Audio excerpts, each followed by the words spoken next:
کل مارکیٹ میں ہر شخص یہ طے کر کے بیٹھ جائے، دکاندار بھی ہیں یہاں، کارخانہ دار بھی ہیں، ٹیچرز بھی ہیں، اساتذہ بھی ہیں، علماء بھی ہیں، عوام بھی، ہم یہ فیصلہ کر لیں کہ کچھ بھی ہو جائے آج کے بعد جھوٹ نہیں بولیں گے، صبح ہی آپ کا شہر بدل جائے گا۔ انقلاب لانے کے لیے کوئی کہیں سے کوئی فلسفہ لانا پڑے گا جس کو پھر عملی طور پہ تنفیذ کے لیے اس کے لیے کوئی سیمینار کرنے پڑیں گے۔ حضور نے فرمایا کہ جھوٹ نہیں بولنا، یہ طے کر لیں تمہارا معاشرہ تبدیل ہو جائے گا۔ تم طے کر لو ہم اوروں کے لیے جئیں گے، صرف اپنے لیے نہیں۔ تو پھر کوئی کسی سے دھوکہ کیسے کر سکتا ہے؟ کوئی کسی سے فراڈ کیسے کر سکتا ہے؟ کسی کو نقصان کیسے پہنچا سکتا ہے؟ کسی کو نیچا دکھانے کی کوشش کو کیسے کر سکتا ہے؟ صلہ رحمی، رویوں کی خوبصورتی، جس کا کوئی کمانے والا نہیں ہے اس کے کمانے والے ہم بن جائیں۔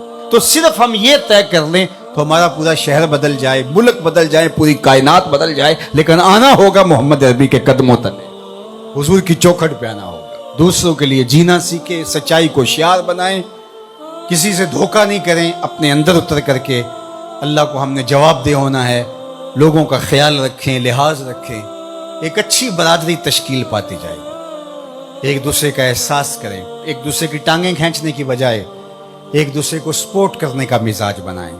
یہ حضور کی سیرت کا رنگ ہے، یہ حضور کی سیرت کا جمال ہے۔ اور اگر ہم یہ نہیں کرنا تو جلسے کیے جائیں، جتنے مرضی کر لیں، محفلیں بھی کروائی جائیں، کیا فرق پڑتا ہے اس سے؟ تلذذ ہے کانوں کا، سنا، لذت لی، چلے گئے، اگلے ماہ پھر دوبارہ ایک محفل بپا کر لی، لذت لی، چلے گئے، سال بعد پھر جشن بپا ہوا، لذت لی، چلے گئے، ساری زندگی بھی گزار دیں گے، کچھ بھی نہیں ہوگا۔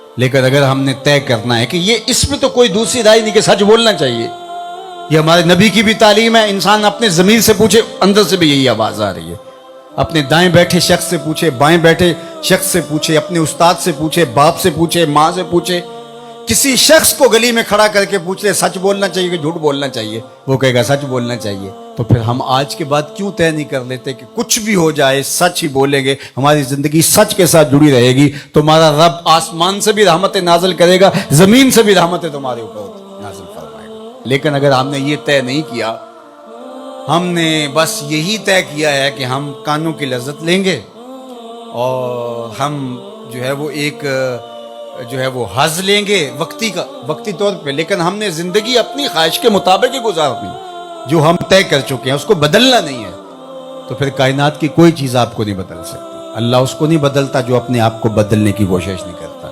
اللہ اس کو ہی بدلتا ہے جو اپنے آپ کو بدلنے کی کوشش کرتا ہے۔